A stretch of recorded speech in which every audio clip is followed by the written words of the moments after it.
सभी का बहुत बहुत स्वागत है। आप सभी का अपना YouTube चैनल आर के स्टडी पे। मैं हूं Ravindra Kumar. Guys, cloud computing का क्लास चल रहा था, लेसन नंबर 3।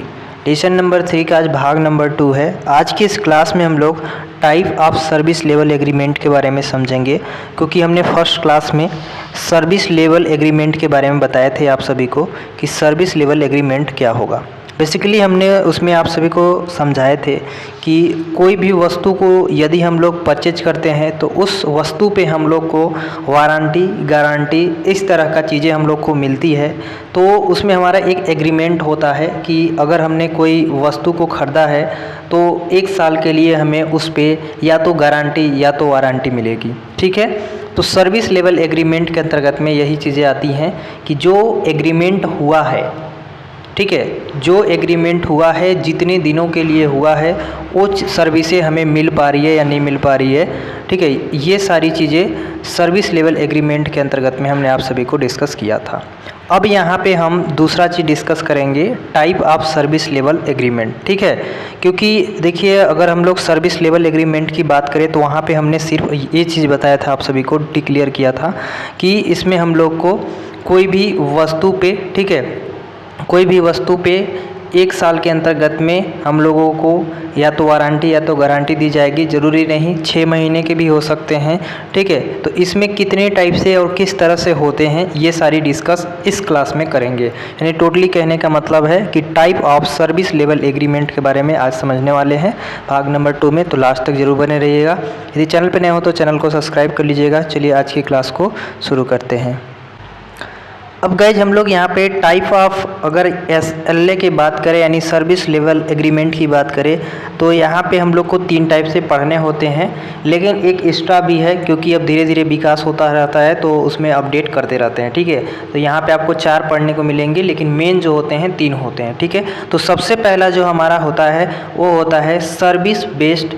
ठीक है, कौन सा होता है? Service based. ठीक है, तो अब सर्विस बेस्ड के आधार पर कैसे होता है ये समझिएगा। तो सबसे पहले अगर हम लोग बात करें सर्विस लेवल एग्रीमेंट में सर्विस बेस्ड की, तो इसमें क्या होता है? अगर सर्विस बेस्ड की बात करें तो इसमें सबसे पहले ये होता है कि जितने भी हमारे पास ग्राहक होते हैं, ठीक है, जितने हमारे कस्टमर होते हैं उनका एक स्टैंडर्ड होता है।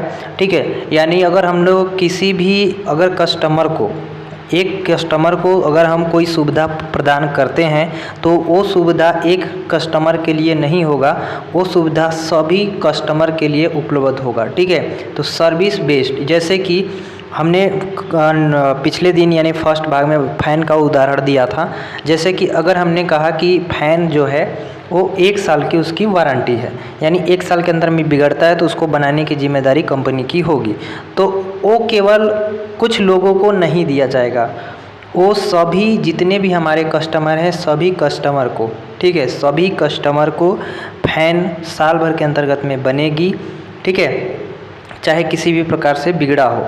ठीक, तो ये जो सुविधा प्रदान होती है वो सर्विस बेस्ड SLA यानी service based service level agreement के अंतर्गत में आता है। ठीक है, तो आप लोग यहाँ पे समझ गए होंगे कि सर्विस बेस्ड के अंतर्गत में हमारे पास जितने भी कस्टमर होते हैं सभी को एक समान सेवा पहुँचाया जाता है।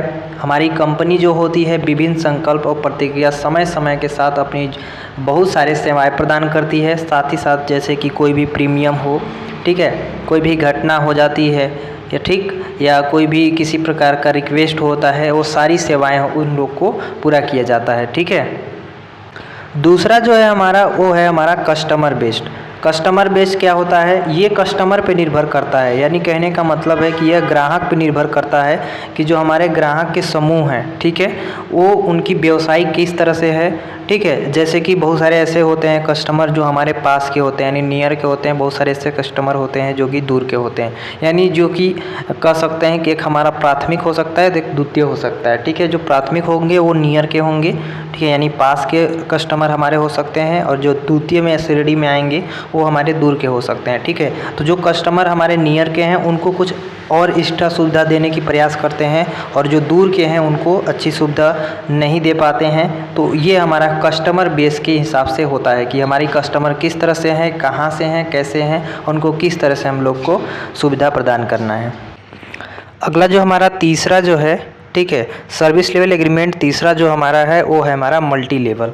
मल्टी लेवल कहने का मतलब यहाँ पे ये है कि बहुत सारे उपयोगकर्ता होंगे, एक नहीं होंगे, बहुत सारे होंगे, ठीक है, क्योंकि मल्टी लेवल है तो इसमें बहुत सारे फंक्शनलिटी हो सकते हैं। तो यहाँ कहने का टोटली मतलब ये है कि multi level service level agreement के अंतर्गत में हमारा जो सर्विस लेवल एग्रीमेंट सर्विस होता है और कस्टमर जो होता है इन दोनों को जोड़ता है। साथ ही साथ एक संगठन में सभी उपयोगकर्ताओं यानी जितने भी यूजर होते हैं, यूजर के लिए कॉर्पोरेट स्तर पर भी लागू होता है, जिसमें कि multi level service level agreement कई समझौते के बीच दोहराव और अक्षमताओं से बचते हैं, जिससे कि एक ही सिस्टम में हम लोग, ठीक है, एक ही सिस्टम में कई स्थितियों को एकीकरण यानी एक साथ काम करने में संभव हो जाता है।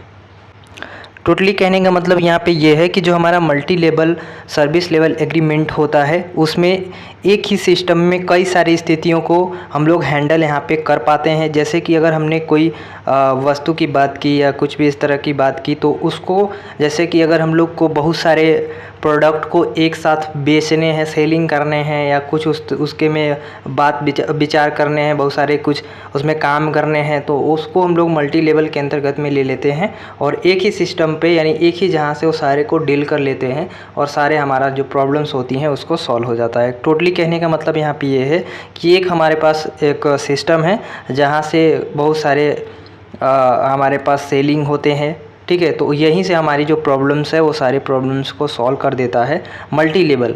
1 2 3 4 हो गए, तो यहाँ पे मल्टी लेवल हो गए, तो यहाँ पे मल्टी लेवल जितने भी हमारे पास यूजर्स होंगे वो सारे प्रॉब्लम्स को यहाँ पे जो multi level service level agreement जहाँ पे है वहाँ पे आकर यहाँ पे सारी जो भी हमारी प्रॉब्लम्स होगी वो सॉल्व कर देगा। तो multi level service level agreement के अंतर्गत में ये एग्रीमेंट होती है। तो मेन जो 3 था, हमने 3 के बारे में आप सभी को बता दिया। ये लास्ट है जो चौथा है, ठीक है, हमने बताया था आपको कि 4 यहाँ पे आपको दिए हैं, 3 मेन है। देखिए चौथा जो बढ़ा है वो है कॉन्ट्रैक्ट बेस्ड, ठीक है, service level agreement. Contract based के अंतर्गत में क्या होता है, जैसे कि आपके फ़ोन्स में, ठीक है, कॉन्टैक्ट होता है तो एक एक पर्सनल आदमी को आप जानते हैं, इसीलिए उसका जो कॉन्टैक्ट नंबर है वो लिखे रहते हैं, ठीक है। तो आप एक एक कस्टमर को क्या करते हैं, टारगेट करते हैं। तो कॉन्टैक्ट बेस्ड के अंतर्गत में ये एक ऐसी सर्विसेज होती है जिसके भीतर एक विशिष्ट उपयोगकर्ता यानी विशिष्ट यूजर्स होते हैं जिन पे लागू होता है, जिसमें एक स्टैंडर्ड, ठीक है, सर्विस लेवल एग्रीमेंट होता है और यह एक ग्राहक को एक अलग उपचार प्रदान करने के लिए उपयोगी होता है, जिससे कि हम कैप्चर करना बनाए रखना चाहते हैं या उस पर विशेष रूप से क्या ध्यान देना चाहते हैं। टोटली कहने का मतलब यहाँ पे ये है कि जैसे कॉन्टैक्ट बेस्ड में क्या होता है कि हम उन यूजर्स को अपने पास रखते हैं जिससे कि हमारा फ़ायदा हो, ठीक है, और हर समय फ़ायदा हो, ठीक है। इसलिए अगर हर समय फ़ायदा रखता है तो उसको हम लोग कॉन्टैक्ट के अंतर में अपने अंदर में रखते हैं, जिससे कि हर समय उनसे हम लोग सर्विस को ले सके और दे सके, ठीक है। तो ये हमारा होता है contact based service level agreement. I hope कि आप type of service level agreement समझ गए होंगे। आज की क्लास में बस इतना ही। नेक्स्ट क्लास में हम लोग इसके मैनेजमेंट के बारे में समझेंगे कि सर्विस लेवल एग्रीमेंट के मैनेजमेंट किस तरह से होते हैं और ये चैप्टर समाप्त हो जाएगा, ठीक है। तो नेक्स्ट भाग यानी तीसरा भाग नेक्स्ट डे आएगा। बस आज के लिए इतना ही, मिलेंगे नेक्स्ट वीडियो में, तब तक के लिए जय हिंद।